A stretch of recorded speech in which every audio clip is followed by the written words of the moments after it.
Vous avez tous vu ces images de Gabonais en liesse après le coup d'État qui a renversé Ali Bongo. L'armée a libéré le pays, nous sommes libres. Si ces Gabonais sont si contents, c'est parce qu'ils croient que ce putsch, dirigé par le général Oligui Nguema, met fin au régime d'une dynastie, celle des Bongo au pouvoir depuis 56 ans. Mais est-ce vraiment la fin des Bongo et de leur régime? Pour l'opposant Albert Ondo-Ossa, il n'en est rien. Derrière Oligui Nguema, il n'y a pas à chercher, c'est Pascaline Bongo qui est là, c'est tout. C'est pas un coup d'État, c'est une révolution de palais. Pourquoi l'opposant Ondo-Ossa appelle ça une révolution de palais? Et en quoi est-elle différente des autres révolutions survenues par exemple au Mali, au Burkina Faso ou au Niger? En Afrique de l'Ouest, on parle de révolution parce que c'est la politique africaine de la France qui est contestée. On demande le démantèlement des bases militaires françaises, il y a la question d'appropriation des ressources, voilà. Il y a tout un narratif sur cette question-là, ce qui n'est pas le cas au Gabon. Il n'y a pas que le discours qui en dit long sur ce coup d'État.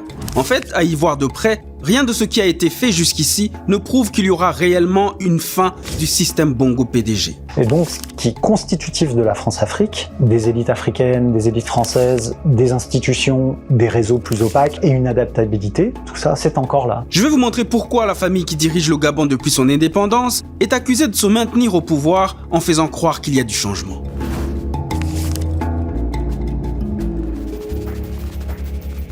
La réponse à cette question est oui, selon Albert Ondo-Ossa, principal opposant du président déchu Ali Bongo et qui répondait aux questions du journaliste de TV5 Monde le 31 août 2023 au lendemain d'un coup d'État. Pour lui, il n'y a aucun doute, un Bongo a remplacé un Bongo. Oligui Nguema est le cousin d'Ali Bongo. Donc c'est toujours le système Bongo qui continue. Mais Ondo-Ossa va plus loin. Selon lui, non seulement un Bongo a remplacé un Bongo, mais en plus, derrière le Bongo qui a remplacé Bongo, il y a une autre Bongo. Derrière Oligui Nguema, il n'y a pas à chercher, c'est Pascaline Bongo qui est là, c'est tout. Oligui Nguema n'est qu'un sous-fifre. Enfin, il affirme qu'il savait que ce coup d'État allait avoir lieu et que même la France le savait. Je suis allé à Paris, j'ai vu le Condorcet, j'ai prévenu sur ce qui allait se passer. Il y a au moins 3 éléments qui permettent à ce stade de corroborer cette thèse de révolution de palais, qu'on va appeler l'hypothèse Ossa. Le premier élément, c'est l'influence de Pascaline Bongo dans les affaires d'un palais qu'elle n'a jamais réellement quitté. Aujourd'hui âgée de 67 ans, elle est la grande sœur de l'ancien président Ali Bongo. C'est aussi l'ancienne directrice de cabinet de leur père, Omar Bongo. Selon Antoine Glaser, journaliste et écrivain, c'est elle qui régnait aux côtés du père. Francophile comme son père, c'est elle aussi qui entretenait ses réseaux.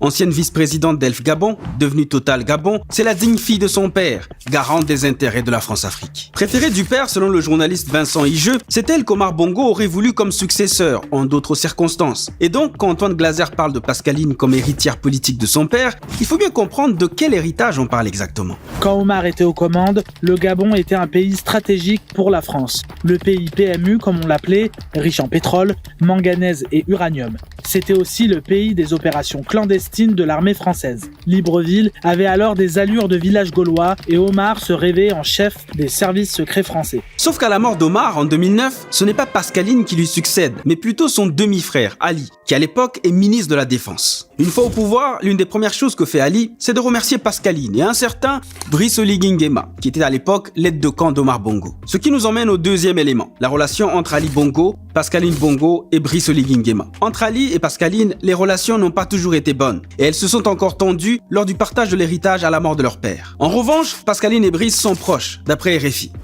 Pascaline Bongo et Brice Oligui Nguema ont accompagné Omar Bongo jusqu'à la fin de sa vie et sont donc restés liés. Quand, en 2009, Ali Bongo démet sa sœur de ses fonctions de directrice de cabinet, il éloigne Brice Oligui Nguema qu'il envoie comme attaché militaire au Maroc et au Sénégal. Il en profite également pour prendre ses distances avec la France, car contrairement à sa demi-sœur Pascaline et son cousin Oligui Nguema, Ali n'est pas très francophile. Il est fasciné par les États-Unis, ses copains se trouvent bien plus dans le monde anglo-saxon, au Moyen-Orient ou au Maroc. Ce qui vous donne une idée de la raison pour laquelle, lors du coup d'État, il a appelé à l'aide en anglais seulement.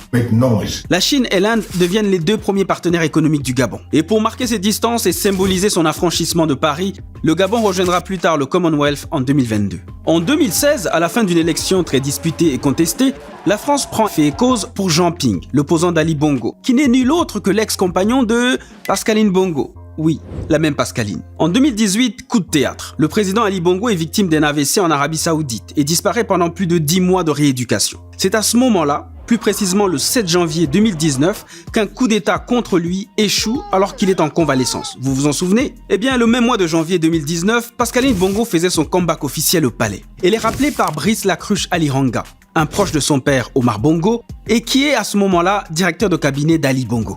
Pascaline récupère alors son statut, son passeport diplomatique, ainsi qu'un bureau à la présidence non loin de celui du directeur de cabinet. Elle occupe désormais le poste de haute représentante du président de la République. Et devinez qui fait également son comeback au palais cette même année-là? Brice Oligui Nguema.